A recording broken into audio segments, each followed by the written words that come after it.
All right, I'm excited to chat with you, Willa, and I'm excited to chat about Pulse because, doctor shows have a really beloved audience. They really do. Some of the most iconic shows that date back, Grey's Anatomy, ER, like those are iconic shows, and their audiences beloved them so much. So, what is it about Pulse that is going to differentiate itself? Yeah, I mean, I think that, obviously Pulse has all of the medical procedures. We're set in a hospital, but I think the show also has this added dimension of the central relationship between Danny and Xander that is told in sort of parallel flashback time. And I think that is something that makes the show have a very different feel than I think any medical drama that I've seen, and I love the genre. I came into this show being very excited to be a part of that, long history. And I think it's a really cool opportunity for exploring both the things that make these characters really good at their job and make it also complicated for them in other parts of their life. Yeah, you talk about the complication, and of course, there is complications through personal relationships and things like that. But your character, Dr. Danielle, she gets a promotion, but it's like she doesn't want it. And part of me sees this, and I'm like, girl, you were good enough for this. Like, go grab it. It feels like she needs to come into her own some, and she isn't ready for that. And I hope we get to see her develop into that. What can you tell us about that?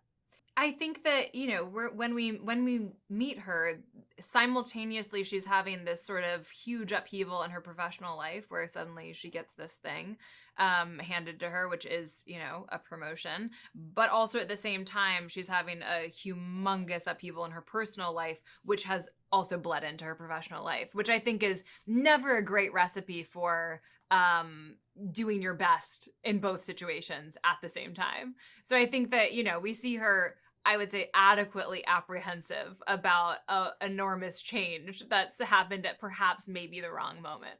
And I think, over the course of this season, we see all of the different shades of where those feelings are coming from. So, I want to ask you about personally taking on this job because you've done a lot of action and horror and things like that. And if I don't like blood, so any kind of blood is horror to me. But this is a different kind of genre, maybe than what you've done before. So, what drew you to this genre? yeah, well, like I said, I grew up watching House. I rewatched all of early Grey's during the pandemic. I'm a big fan of the genre, and I think that it's kind of interesting. The medical genre is a genre, and I think that what makes genre pieces work so well is that it's starting with some sort of basic ingredients, a formula, and from there is exploring these kind of universal ideas about humanity. And I think that that's what makes horror so interesting, and I think that's also what makes the medical genre so interesting. It's just a jumping off point. It's a frame through which you get to explore like kind of endless nuance and complexity. Yeah, I completely agree with you. It's all about how the people connect with the characters more so than like, oh, this is just a medical drama. Yeah. But I would love to know from your standpoint, how did you guys go about making this seem really real? I mean, for me, playing this character, I would be like, there's so much terminology I want it to seem as real as possible. Was that overwhelming to you, or how did you approach that as an actor? I really loved that part of the show. Actually, it was, I'm a big nerd, and I think it was really fun to kind of have this whole endless amount of information to take on and dig into. And I also got really lucky before we started shooting.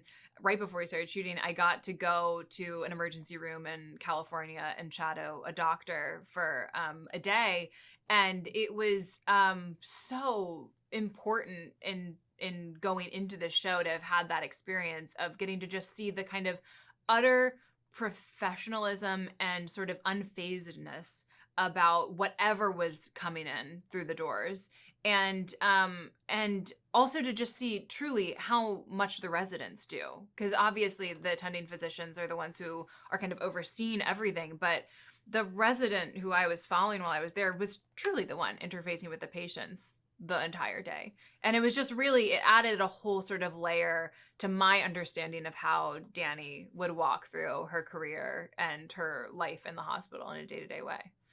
I would love to know what Miami plays a role in this. Miami is like another character in this Yeah. because in the first couple of episodes, what is happening, and a big part of what happens when you live in Florida is the tropical storms and things that happen there. So Miami's like its own character in Yeah. this. How is it like working that into the plot? Yeah, well, I mean, it was a delight. We got to shoot some of the show in Miami, and it is a different character because, I mean, I think Miami in the show is also we get to see it when our residents leave the hospital, and we get to see it when we're in their day-to-day life outside of work. And I think that it's such an interesting and exciting and kinetic place to have as the backdrop for like this very kinetic profession. And it's I think the stereotype is true. Emergency room doctors work hard and play hard. I think anyone who's in as highly stressful of a job as you are in the emergency room needs to blow off that steam. And Miami is a great place to do that. I completely agree. And I have to say, these types of shows have, I don't, kind of ruined my grasp on reality. A couple of weeks ago, my husband had something wrong with his foot. We had to go to the ER and we were getting checked in. And like immediately I was like, who's sleeping with who here? Like, who's backstabbing who? And I'm like, oh my gosh, I've been watching way too many medical dramas. That's so funny. Yeah, no, I'm sure all of your doctors are like, what should we tell them? What story should we make up? I know, seriously, but it's a lot of fun. And as you said, I think the medical dramas, it is one thing, but when you think about those iconic shows, and I'll use Grey's Anatomy again, the moments we remember are the personal moment, the pick me, choose me, love me. That has nothing to do with the medical drama. Those are the characters we fell in love with. Yeah. And I think you guys are putting that in place with this show as well. So we're excited to go along for the ride. Oh, great. Thank you so much. Thanks for the time, Willa.